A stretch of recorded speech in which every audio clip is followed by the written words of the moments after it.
Pero sabi po nila na ang isda sa bibig nahuhuli. Kaya kita nyo po na, nakita nyo po, yung pala plano all this time, arestuhin, takutin, intimidate ang nasa majority. Either lumipat or ikukulong. I thank God for this opportunity. Mga Facebook family, mga kaibigan natin sa media, lahat ng kababayan natin, hindi lang yung mga nasa Luzon, Visayas, Mindanao, pati ang ating mga kababayan around the world, and of course our prayers dun po sa mga kapatid natin, mga OFWs natin na nasa Middle East. Sa pagbati namin sa iyo ngayong hapon, ay napakabigat ng mga issues ang ating pag-uusapan dahil sa puso ng ating demokrasya. We have to ask ourselves, how important is democracy to ourselves? How important? In personal. So like me, Alan, how important is democracy to you? Tayo as a nation, how important is democracy to us? So let me start with the biblical principle na nagsasabing, when the righteous rule, the people rejoice. When the wicked rule, people groan. So iba-iba pong word ang ginagamit niyan, depende sa version. Yan po ay Proverbs 29:2. Pero obvious naman po siya, di ba? Whether yan ay negosyo, yan ay PTA, yan ay JODA, TODA, yan po ay Congress, yan po Republic of the Philippines, yan po ay EU, yan po ay UN. When the righteous rule, people rejoice. Because pag tama ang pinaglalaban o tinanim, maganda po ang aanihin. Pero when the wicked rule, of course, malungkot ang mga tao kasi may consequence at may consequences ang paggagawa ng masama. So, why am I saying this is about our democracy? Well, good governance kasi is about doing the right thing. And because men and women have their weaknesses, na-develop po yung presidential form of government at yung tinatawag na check and balance. Ibig sabihin, interdependent ang executive, ang judiciary, ang legislature, in our case, dalawang houses po to, House of Representatives and the Senate. But napaka-importante na independent ang legislative, ang judiciary from the executive. Kasi kung hindi, dictatorship yon. At pag may dictatorship ka, tama't mali, iuutos na lang ng iuutos to, wala ng check and balances. So, paulit-ulit sinasabing magulo ang Senate, hindi po. In this administration from 2022, it's the first time po na nagkaroon ng majority at Senate President. Hindi lang po Senate President, yung majority, na wala pong kamay ang Malacanang sa pagpili ng SP at ng mga komite. So, ibig sabihin po, I can dare say this is the first fully independent majority. Kaya, whether you talk about the 11, yung 11, or you talk about supporters nila, or you talk about some elements in the national government like the NBI for example, sila po ang nanggugulo because hindi sila komportable na independent ang Senado. So when we talk about check and balances, may consequences po to. So for example po, bilang check sa executive, meron pong impeachment process. So hindi pa ho kami nakakaupo or bagong upo pa lang. Because we're just using a cell phone and taking this opportunity to speak to all of you directly. No? So, nandun ako sa impeachment, di ba? Ang dami po, may mga bishops, may mga business groups, may mga schools. Naglabas po lahat ng mga statement na kailangan independent, kailangan impartial yung impeachment. Sabi, etong bagong majority will do many things, will manipulate, will have machinations, whatever, para itigil yung impeachment. Pero nakita niyo po, napakaayos, walang naging problema. So, yun po ang sasabihin ko sa inyo. Impartial, ibig sabihin po, base sa ebidensya, tamang proseso. Ang problema po kasi sa ibang statement, na sa utak nila ay ang impartial convict na. O, ganun din sa kabila. Yung sinasabing impartial ay acquit na. Wala pa nga home trial eh. So, hintayin natin ang trial at bantayan natin araw-araw. Pero nasaan po ang sense of truth? Doon po sa mga nag-issue ng statement na ngayon nakikita nilang tama ang pamamalakad at maganda at hindi issue po.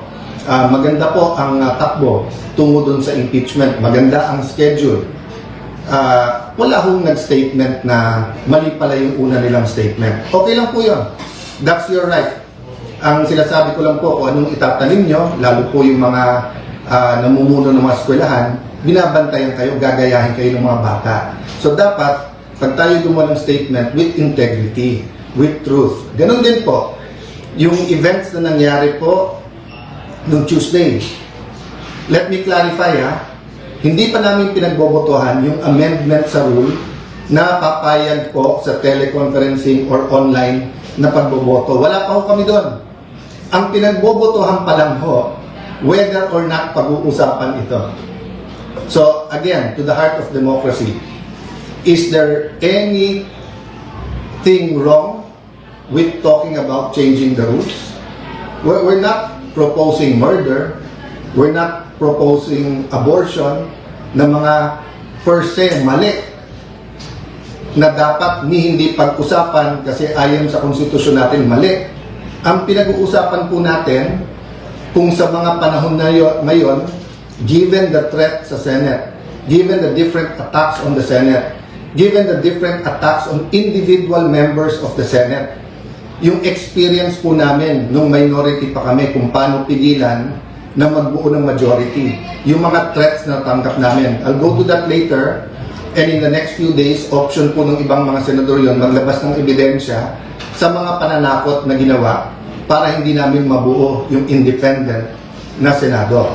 What's my point po? Yung paulit-ulit po na sinabi ni Senator Kiko Pangilinan, paulit-ulit po na sinabi ni Senator Risa Tiveros, paulit-ulit po na sinabi ni Senator Lacson, at lalong-lalo na po na sinabi ni Senator Erwin Tulfo. Hindi lang po sa session hall, sa media, at hindi lang Tuesday, even the days after. They kept on saying, bakit walang debate? Bakit hindi nila pwedeng pag-usapan yung side nila? Wala pa nga ho tayo dun. Kung nakinig lang sila, kung sila po ay tinigil nila yung drama, even after the session, and instead tried to listen to each other, the motion was to take up the amendment. Ibig sabihin, is was sponsor pa to, and then ang bawat isa ay pwede magtanong, pwede pa nga mag-amend kung tingin nilang mali. So I won't dwell on that, but just to say that the starting point has to be the truth. And ang problema, if you're on their side, dun sa 11, na 11 po kayo, kasi po sinasabi nila, wala silang chance na magtanong, magpaliwanag. Wala pa nga ho dun meron chance. So sabi nila, tyranny of the majority. Hindi po. Tyranny Tulfo to. Tyranny Lacson. Tyranny Pangilinan. Tyranny Ontiveros. Kasi palakasan ng boses, imbis na we listen to one another. Senator Lacson, I respect, he stood up and says he disagrees with the rule. So yung debate is whether or not we can take up the amendment. Hindi pa natin pinag-usapan yung amendment. Alam niyo po, parang paso yan Pag nilagay mo yung seed sa isang paso, pwede mong kunin at ilipat. So, bantayan niyo po yung Senado. May tinatawag kaming change of referral. Halimbawa po, nalagay sa Committee on Public Order. Tumayo yung chairman ng Committee on Justice the next day. Sabi, mali ang referral doon.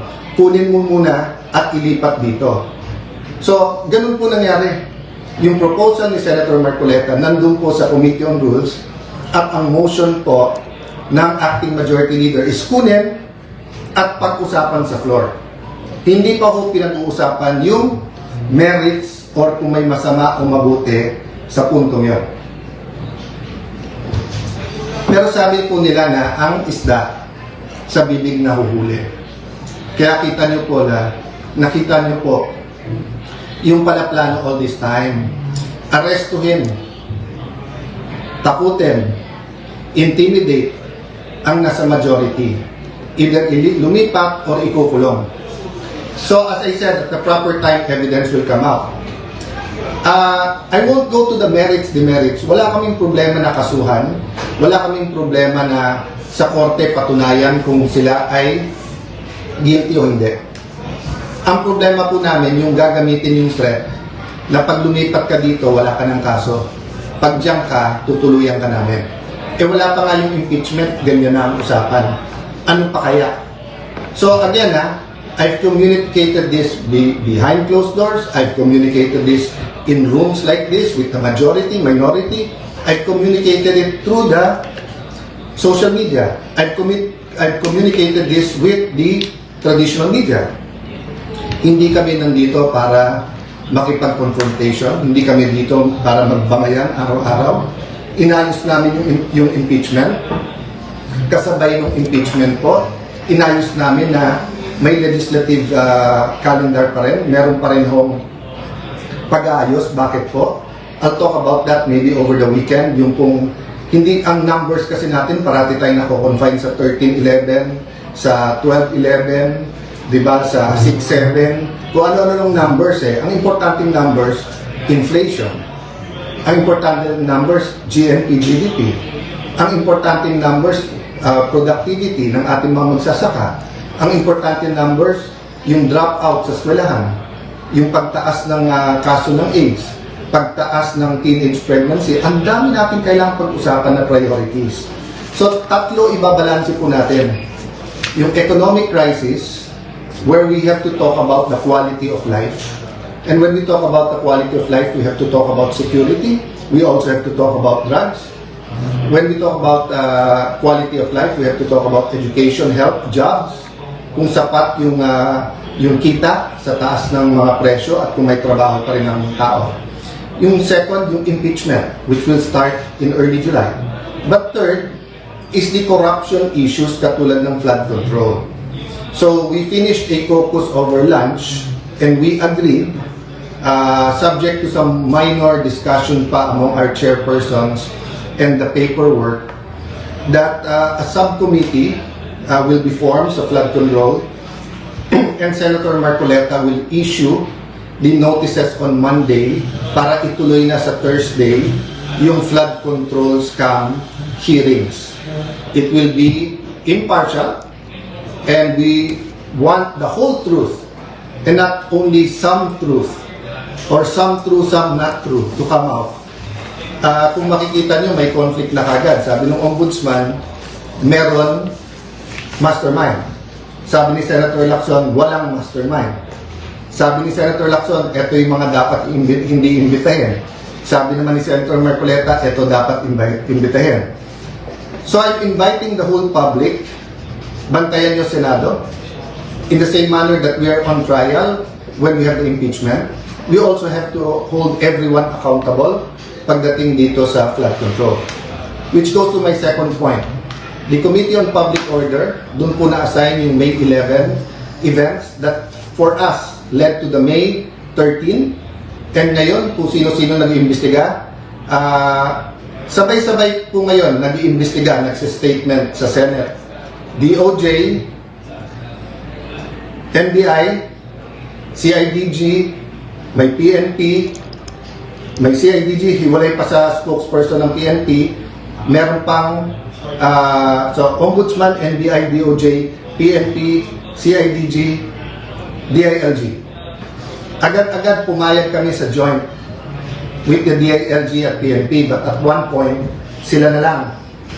Kami tahimik para independent. Pero kung ano na narinig kong statement, katulad nung sa CIDG na imbestigahan daw si Robin at kami doon sa pagtakas ni Senator Bato. Mismong boss nyo na mismong DILG at PNP nagsabi na May 13, wala pa kayong hawak na warrant at pending pa sa Supreme Court kung pwede nga i-serve yung warrant. So paano naging pagtakas yon at paano naging krimen na tulungan siyang makalabas? So kung iimbestigahan nyo ang buong Senate at majority, kailangan yung imbestigahan ng Chief PNP at SILG. Kasi sila mismo nagsabi, wala namang warrant na isa-serve eh. So, you know, it's getting crazy. Paulit-ulit na lang kayo na magulo ang Senado. Hindi po ginugulo nyo. Let me backtrack ha. Nung natanggal po last year si Senator Cheese Escudero, lumabas yung anyone but cheese. Anyone but cheese. O, pumayag na si kanina, Senator Loren. Nung February po, iupo po namin si Senator Loren. Doon nagsimula yung mga pressure at doon po nag-impulsa na narinig namin na kasama sa deal yung mga kaso. O, sinabi anyone but Loren. O, pag upo ko naman, anyone but Cayetano. To be fair, hindi ko narinig sa Malacanang yan. Narinig ko sa mga kasama natin sa 11. And so far, since May 11 to now, what have we done but try to talk about the bigger picture? To talk about crisis, to talk about values, to talk about God in government, to talk about unity. Bakit kayo takot na yung majority na to ay gawin namin ang aming trabaho? Wala naman kami tinatarget eh. Hindi katulad nung inyong dating majority na talagang tinarget ang Senado para pababain yung rating. Again po wala dapat pagtakpan. Wala dapat po from the President, the Vice President, Senators, managot ang dapat managot. Kaya mag-repent na yung mga dapat mag-repent.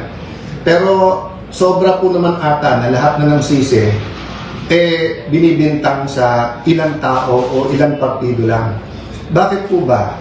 Yung taas ba ng presyo ngayon, pagtaas ng gasolina, yung kawalan ng trabaho, handling ng mga cases ng OFW, yung flood control, yan po ay sisisihin nyo sa opposition, yan po ay sisisihin nyo sa majority ngayon. So anyway, that's your privilege. Let's have the hearings, then let's people judge. And yun ang advice ko sa 11. Maghanda na rin, mag-attend kayo. So rather than spewing out venom, calling us names, you know, yung basura kasi yung tinatapon nyo, babalik din sa inyo, di ba? So kita nyo, yung mga tinawag nyo na names before is now all over the internet. Rather than debating, the Tuesday night should not have ended that way. There's no need for the walkout. It would have taken us hours. Baka nga Monday o Tuesday pa matapos ang debate sa daming gusto magsalita. Ang problema, you refuse to listen to us. So, let me talk about many more things. No? What are the important numbers? Why we have to think about our democracy? Why good governance is important? I'll talk about that sa weekend. No? But importante tonight, matulog kayo na nalalaman, meron kayong gobyerno na hindi sunod-sunuran lang. Meron kayong Senado na lalaban. Meron kayong Senado na hahanapin ang katotohanan. May mga senador sa majority na handang makulong, ilaban lang yung kanilang prinsipyo na independent ang Senate. Tuloy-tuloy po ang intriga, kaya tuloy-tuloy din po ang pagmi-meeting namin. But our country is worth it. So if you ask me what can you do for us, pray for us. No, pray that we stick together, that this majority will be given a chance. But pray then, di ba, na walang cover up kahit sino man. Di tayo pwedeng parang fraternity sa college na pag may rumble na, wala na akong pakialam kung sino tama at mali, basta kampihan na lang yung brad natin kasi rumble na. Hindi po. If we love God, if we love our country, if we love the Senate, hindi pwedeng blind ang ating pagsuporta sa kahit anong grupo. No? So say a prayer, and habang may oras pa, yung gumagamit ng reins of power, no, for their own purposes. You know, this kind of miscalculation, sabihin nyo, may makukulong, may makakasuhan, we can make your life a living hell. You know, again and again in history, tignan nyo how it ends, di ba? So dapat po, you know, we work towards having the righteous rule. So does that mean palitan ng palitan? Hindi po.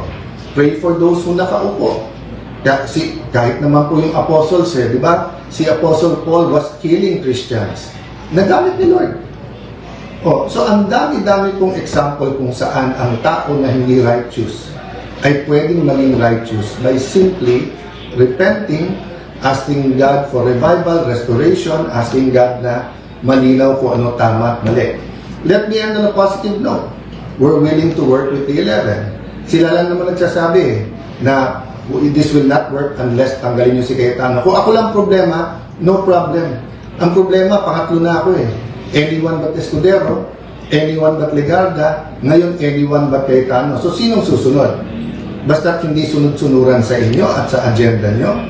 Dinideny nila may agenda na palitan ng konstitusyon. But the reality is, in 2023, di ba, muntik na matuloy, it was it 23 and 22, 24, di ba, itutuloy na talaga yung PI eh. Di ba, so hindi mamatay-matay yung mga issue na to because meron po talaga. So yung corruption, we can change as a nation. But we have to expose and we have to punish the right people. Good afternoon, have a good weekend, and whether tomorrow or Sunday, I'll talk about more details. Again, pray for the majority and abangan. And sana po yung mga witnesses, lakasan nyo po loob nyo rin. No? Sama-sama po. Basta ang kailangan lang, hindi pwede mag-witness yung magsisinungaling. Magsabi lang po parati ng totoo. God bless you po. Magandang hapon.